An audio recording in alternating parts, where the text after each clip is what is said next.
चला मुलांनो, आज आपण एका गावाला जाऊया. त्या गावाचं नाव आहे अक्षर गट क्रमांक 1. अध्ययन निष्पत्ती, लिपीचा परिचय होणे.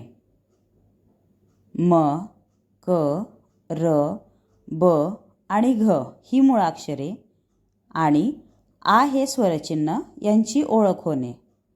तसेच वरील मुळाक्षरे आणि स्वरचिन्ह यांच्या मदतीने शब्द आणि वाक्य निर्मिती करता येणे.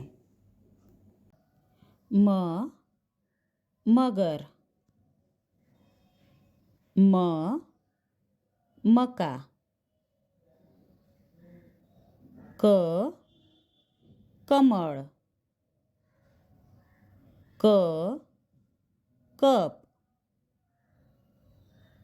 र, रथ. र, रस. ब, बदक. ब, बगळा. घ, घर.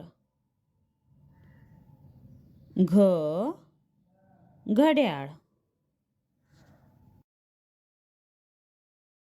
रोशनी, आता तू मला ही मुळाक्षरे आणि चित्र यांच्या जोड्या लावून दाखव.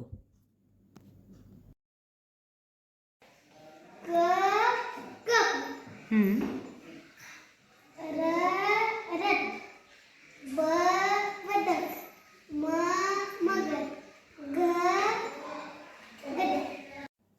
खूप छान रोशनी, अगदी अचूक जोड्या लावल्यास. दुर्गा, आता तू या फुलामधील अक्षरांचे वाचन कर.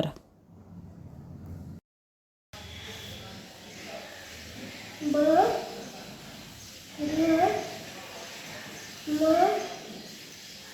ल, क. चला, आता आपण या अक्षरांपासून काही शब्द तयार करूया. क, र, कर. ब, घ, बघ. र, म, रम. घ, र, घर. र, ब, र, रबर. घ, म, घ, म, घमघम. आता अशाच काही शब्दांचे वाचन खुशी आपल्यासमोर करून दाखवेल. कर. रम, रम. रबर. घर. बग. रबर. मकर. कर.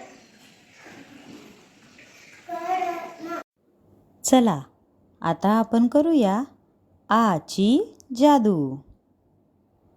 म, म, आ, मा. क, क, आ, का.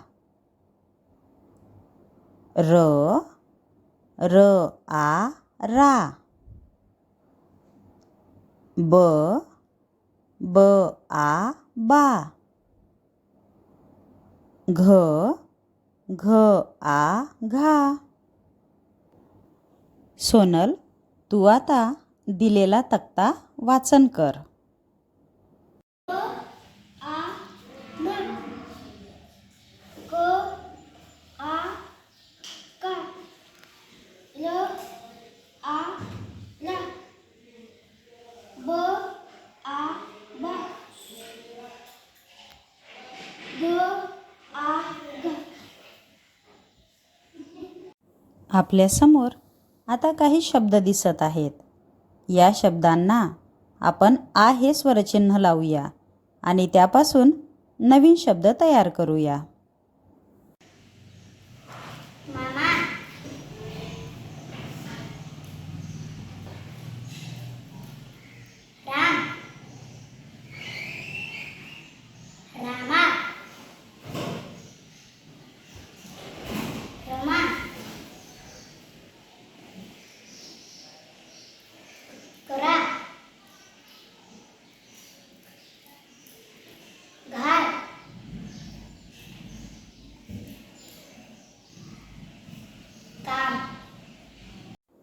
मनीष, तू आता दिलेल्या तक्त्यातील शब्दांचे वाचन कर.